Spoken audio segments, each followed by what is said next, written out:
바울의 잠언이라는 주제로 함께하는 말씀 나누도록 하겠습니다. 바울은 우리가 함께 지금 계속 에베소서 말씀을 보고 있는데, 에베소 교회에 보내는 편지에서 바울은 교회 성도들을 두고 이렇게 기도합니다. 하나님, 성도들의 마음의 눈을 밝혀 주시옵소서. 그래서 그들로 하여금 그들을 부르신 부르심의 소망이 무엇인지 알게 하옵소서. 그냥 교회 다닌다고 또 예수 믿는다고 말하는 것이 아니라 하나님이 나를 불렀다는, 그분이 나를 불렀다는 이 놀라운 부르심 앞에 내게 주어진 소망이 무엇인지를 깨닫게 하시고, 그 부르심의 영광이 얼마나 풍성한지, 나를 부르신 하나님 나라의 능력이 얼마나 놀라운지를 깨닫게 하여 주옵소서. 저는 이 바울의 기도가 우리를 향한 주님의 기도인 줄 믿습니다. 아멘. 여러분, 주님이 왜 저와 여러분을 이렇게 생명과 소망 가운데로 부르셨을까요? 우리는 몽골 땅을 밟으면서 그 땅을 축복하며 그 땅에 있는 영혼들을 우리가 껴안으면서 하나님께서 왜 우리를 그곳에 보내셨는지를 우리가 좀 경험했습니다. 이것은 우리가 하나님으로부터 먼저 부름받은 존재이기 때문에 가능한 일인 것이죠. 그래서 더욱더 하나님께 기도하는 것이 있습니다. 하나님, 우리들의 마음의 눈을 더 밝혀주셔서 우리로 하여금 이 땅에서도 우리를 부르신 부르심의 소망이 무엇인지 알게 하옵소서. 그냥 살아가는 것이 아니라, 그냥 학교 가고 그냥 직장 가고 그냥 살아가는 것이 아니라 내가 어떻게 부름받았는지를 알게 하옵소서. 그래서 그 부르심을, 나를 부르신 그 부르심의 풍성함과 우리를 부르신 하나님 나라의 능력의 놀라움을 우리가 머무는 가정에서부터, 일터에서부터 우리가 그것을 경험할 수 있는 은혜 있게 하여 주옵소서. 저는 주님께서 이 기도 가운데 우리와 함께 하실 줄 믿습니다. 아멘. 근데 여러분도 아시다시피 우리가 이것을 요구할 만한 어떤 자격은 없잖아요. 그렇죠? 하지만 그럼에도 불구하고 바울이 이것을 두고 기도하고 있고, 우리도 역시 기도할 수 있는 이유가 있는 것이죠. 그것은 주님이 하나님과 우리 사이의 모든 막힌 담들을 예수님께서 십자가에서 자기 육체로 다 허셨고, 이게 중요하죠. 예수님께서 십자가에서 모든 피를 다 쏟으심으로써 모든 담들을 다 허셨고, 예수님이 아니면 어떤 것도 할 수 없는 일인 것이죠. 그리고 우리에게 묶여져 있는 모든 죄의 법들을 다 폐하시고 우리를 새 사람 되는 당신의 성전으로 삼아 주셨기 때문에 그런 것이죠. 자격이 없는데 십자가 때문에 자격이 생긴 거예요. 근데 또 이게 전부가 아니죠. 우리를 예수님과 공동 상속자가 되게 하시고는 그리스도와 한 몸을 이루게 하셨으니, 바울이 말합니다. 오직 너희는 그리스도와 한 몸을 이루기 위해서 믿는 것과 아는 것의 일치를 이루도록 하나님 앞에서 진실해라. 그렇게 우리에게 말씀하고 있습니다.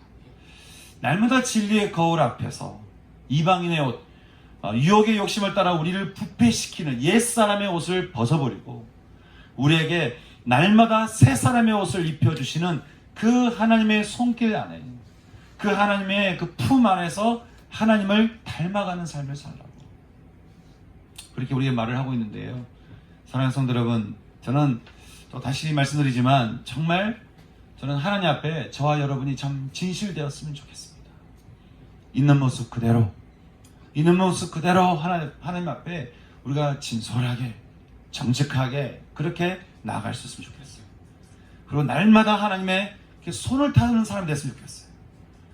우리가 이렇게 하나님의 손을 거부하는 것이 아니라 늘 이렇게 하나님의 손때가 묻었으면 좋겠어요. 내 생각에도 하나님의 손때가 묻었으면 좋겠고, 내 행동에도, 내 언어에도 하여간 하나님의 손때가 이렇게 다 묻었으면 좋겠어요.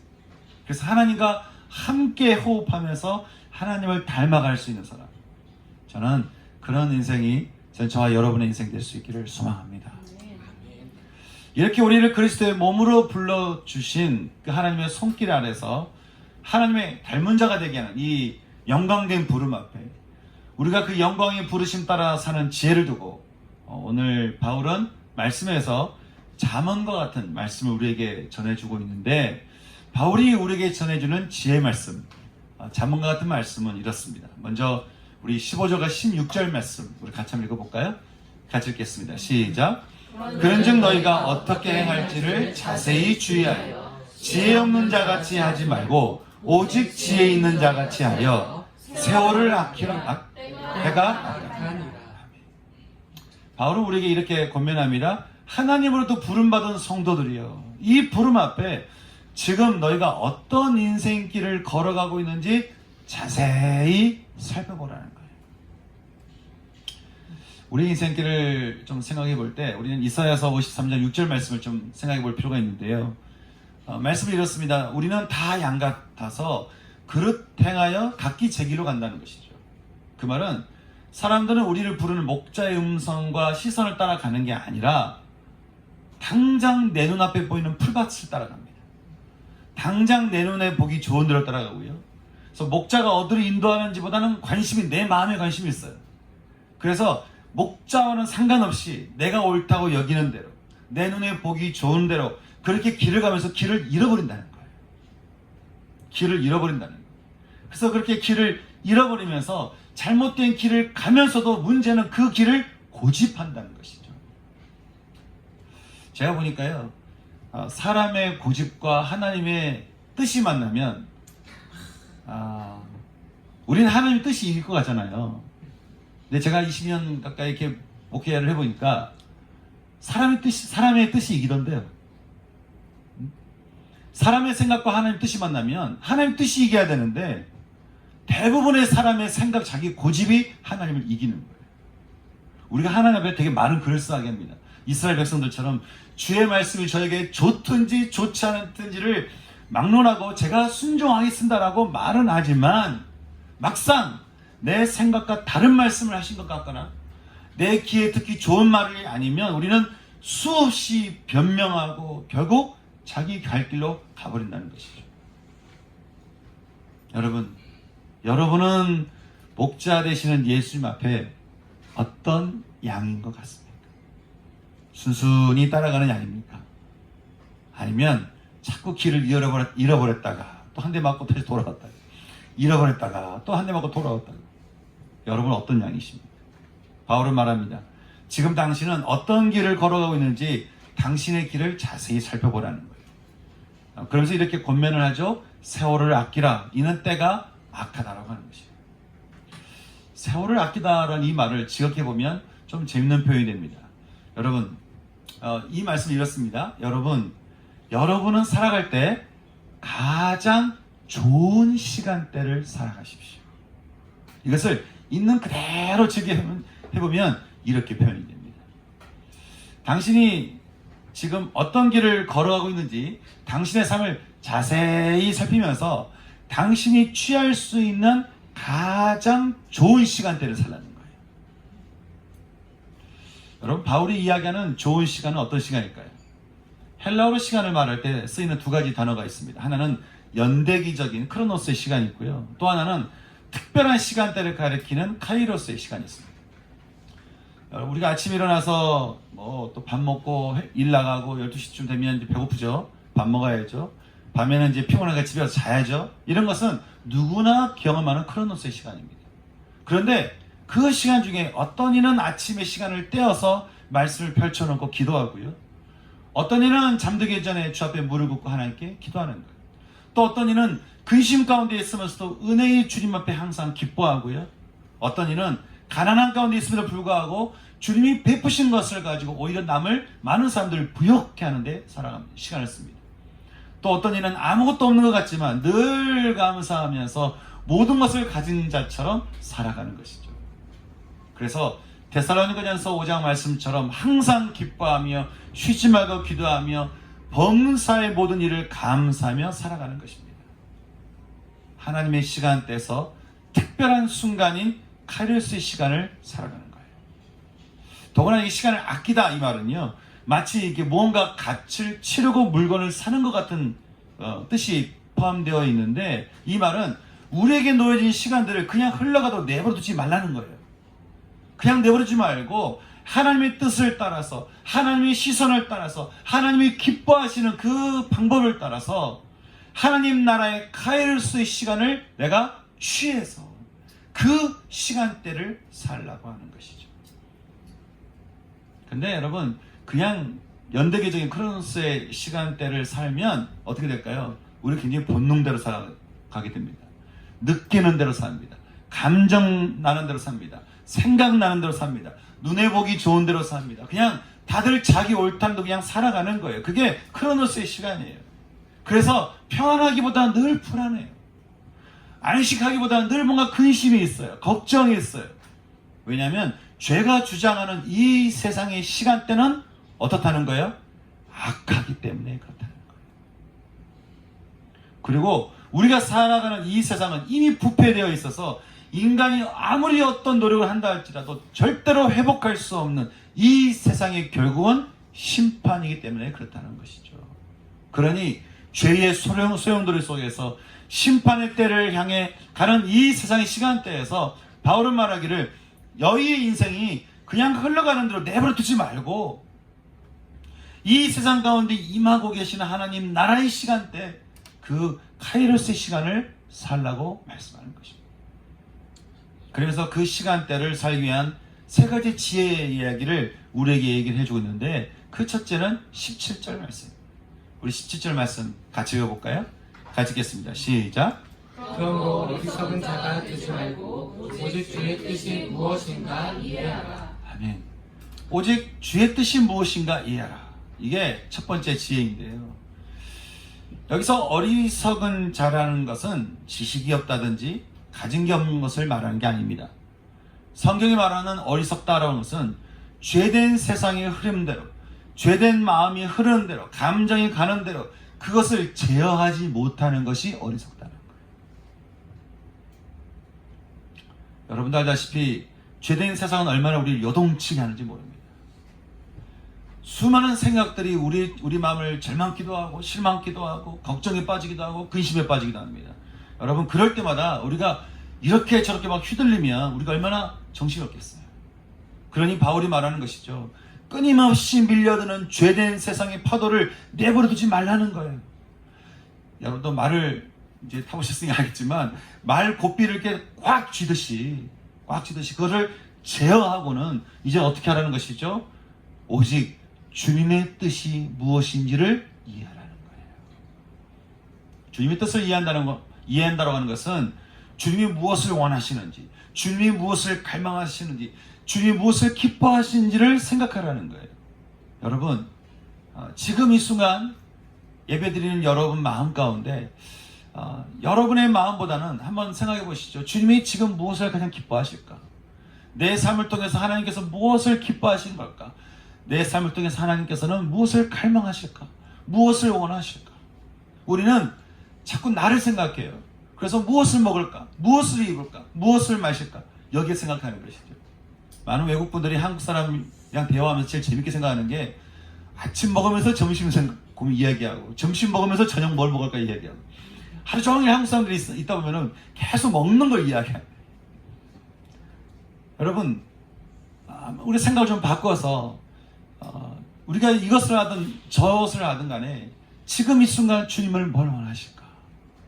지금 이 순간 주님은 무엇을 기뻐하실까? 지금 이 순간 내 인생을 향해서 주님은 무엇을 갈망하고 계실까?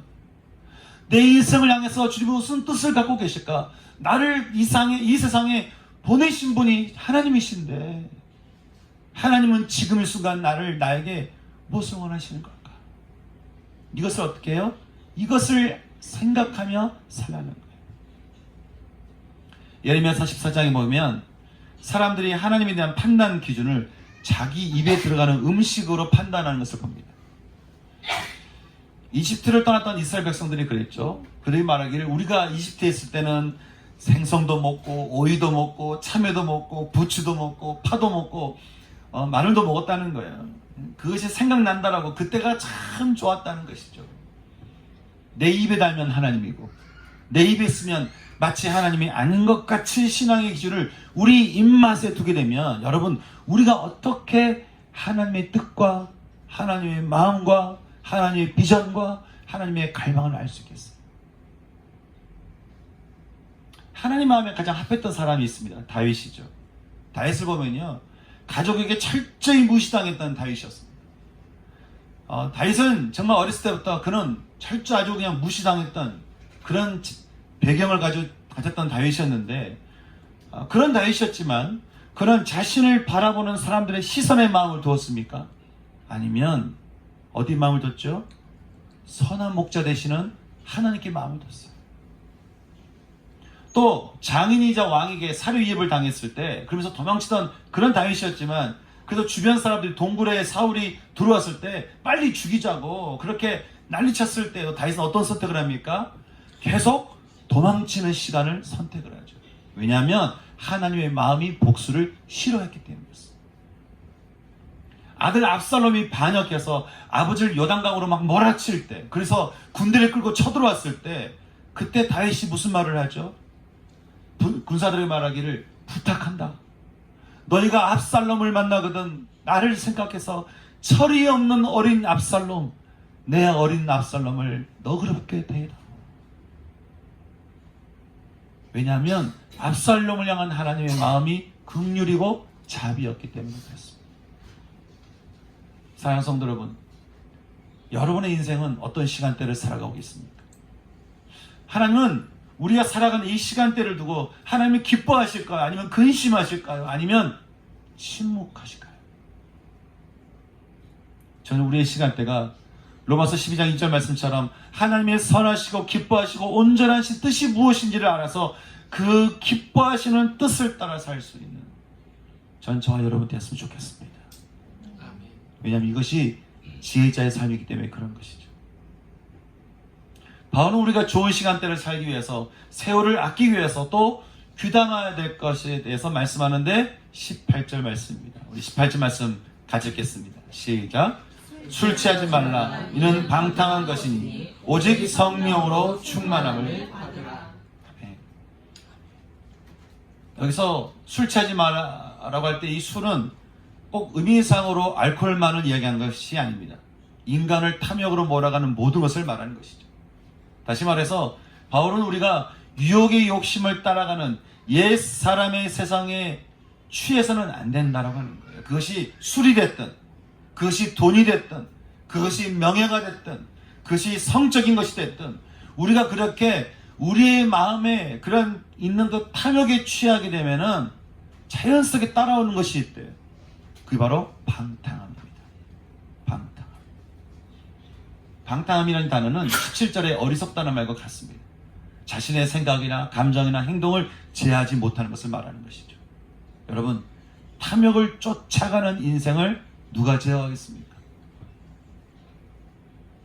그러니까 바울은 우리 보고 어떻게 해야 된다는 거예요. 어떻게 해야 우리가 이렇게 파도처럼 밀려든 이 탐욕에 찬 세상에서 우리가 탐욕에 취하지 않고 우리가 세월을 아끼며 좋은 시간대를 우리가 살아갈 수 있다라고 말하고 있습니까? 말하기를 오직 너희는 성령으로 충만함을 입으라는 거예요. 오직 너희 안에 성령으로 충만해서 성령이 너희를 주관하게 해라.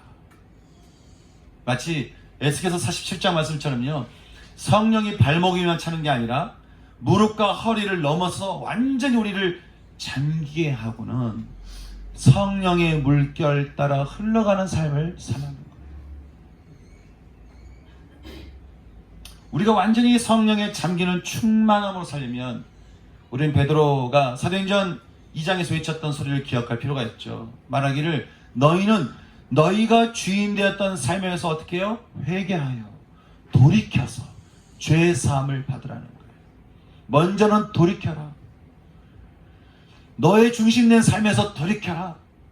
너의 생각과 너의 마음과 너의 감정 따라 살아가려던 너의 모든 삶에서 돌이켜라. 너가 맞아도 돌이켜라.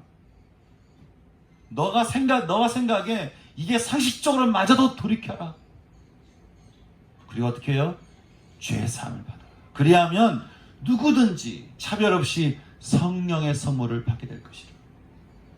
그리고 그렇게 성령의 선물을 받은 사람들이, 성령의 충만을 받은 이들이 성경을 보니까 나중에는 그들이 성령이 말하게 하심을 따라 옛사람의 언어가 아니라 새로운 언어들로 그들이 말하기 시작했다라고 우리에게 증언을 해주고 있습니다. 성령에 잠겨서 카이로스의 시간대를 살아가는 사람들의 언어는 다를 수밖에 없습니다. 성도 여러분, 저는 우리 모두 하나님 앞에서 성령의 충만함을 받아서 우리가 앞으로 살아가는 인생이 얼마만큼 남았는지 우리 모르잖아요. 그 10년이 됐든 20년이 됐든 우리 남은 그 인생을 성령을 따라서 하나님 나라의 가장 좋은 시간대의 카이로스의 시간대를 살아갈 수 있는 저와 여러분 됐으면 좋겠습니다. 아멘. 이제 마지막으로 바울은 우리가 가장 좋은 시간을 살기 위해서 한 가지를 더 권면해주고 있는데 19절과 20절 말씀입니다. 같이 읽겠습니다. 시작. 시와 찬송과 신령한 노래로 서로 화답하며 너희의 마음으로 주께 노래하며 찬송하며 범사의 우리 주 예수 그리스도의 이름으로 항상 아버지 아버님께 감사하며. 아멘. 하나님을 찬양하며 감사하라는 거예요. 하나님을 찬양하며 감사하라. 시는 수금과 악기로 소리내서 참여하는 것을 말하고요. 찬송은 말 그대로 이렇게 노래를 부르는 것을 말합니다. 그래서 바울은 시와 찬송으로 신령한 노래, 즉 하나님을 향해서 어떻게 해요? 경배하며 서로 경배를 드리며 항상 어떤 상황이든 예수의 이름으로 우리 하나님 아버지께 늘 감사하는 삶을 살라고 우리에게 권면해주고 있습니다. 불평하면서요, 옳고 그름을 따지면서 판단하는 것은 우리로 하여금 항상 과거 열매에 있는 삶을 살게 합니다. 근데 항상 찬양하면서 감사하잖아요. 그러면 우리를 향한 하나님의 뜻을 따라서 평안과 미래와 소망을 따라 살게 됩니다. 여러분, 하나님을 찬양하면서 미래를 향해서 살아가는 것과 늘 불평하고 뭔가 판단하고 뭔가 지적하고 늘 그렇게 뭔가 옳고 그름을 바라보면서 늘 뭔가 과거에 붙들린 삶하고 어떤 삶이 지혜자의 삶이겠습니까? 사랑하는 성도 여러분, 전 여러분에게 권면합니다. 할 수 있는 대로 하나님을 찬양하시기 바랍니다. 아멘. 할 수 있는 대로 길을 걸어가든 차를 타고 가든 어디 있든 습관적으로 하나님을 찬양하세요. 습관적으로 하나님을 찬양하세요. 그리고 시간 나는 대로 하나님을 경배하시기 바랍니다.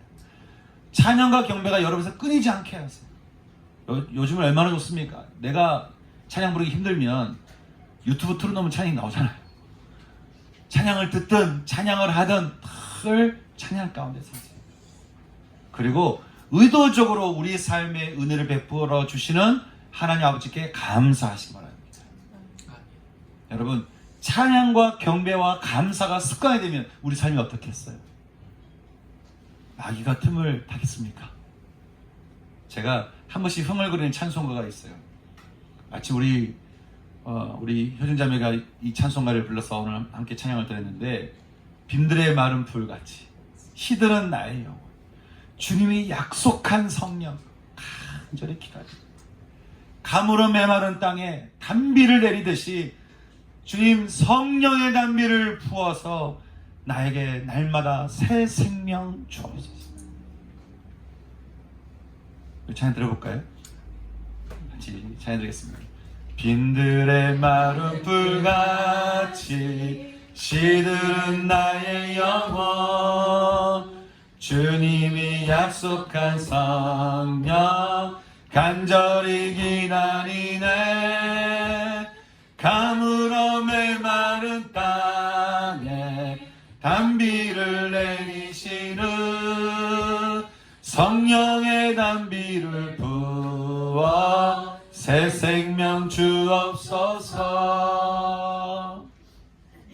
아멘. 이 찬양을 계속 들으다 보면요, 참 좋은 게 있어요. 빈들로 시작했다가 생명으로 끝납니다. 그래서 그게 너무 좋은 거죠. 부를수록 힘이 되고 부를수록 생명이 차는 거예요. 여러분, 이렇게 우리가 찬양과 감사를 습관처럼 하고요, 탐욕의 찬 세상에 휘둘리기보다 성령의 잠기기를 기뻐하고 내 생각, 마음, 감정보다 주님이 기뻐하시는 것, 주님이 좋아하시는 것, 주님이 행복하시는 것이 무엇인지를 알아서 그 주님의 뜻을 따라 살아가는 시간대를 살아가면 여러분, 저와 여러분의 인생이 어떻겠습니까? 가장 좋은 때를 살아가는, 정말 세월을 아끼는 삶을 살지 않겠습니까? 어느 시인의 고백처럼요, 사랑하기에도 너무 시간이 부족하다고. 여러분, 우리가 이렇게 하나님 시간대를 살기를 결정을 하고 하나님의 시간대를 내가 취하기를 결정을 하고 내가 그렇게 살아가잖아요. 그러면 성령의 9가지 열매인 사랑과 기쁨과 화평과 오래 참음과 자비와 선함과 충성, 온유함과 절제 열매들이 맺히는데도 인생의 시간이 너무 짧은 거예요. 저는 한 번 사는 우리네 인생 가장 좋은 시간대를 살아갈 수 있는 칼리오스의 시간대에 성도를 되시기를 주님의 이름으로 축원합니다. 아멘. 그래서 우리가 오늘 주신 이 말씀을 두고 하나님께 함께 기도했으면 좋겠습니다. 그것은 먼저는요, 여러분 우리 지난 말씀처럼 진리의 거울 앞에 우리 자신의 모습을 봤으면 좋겠어요.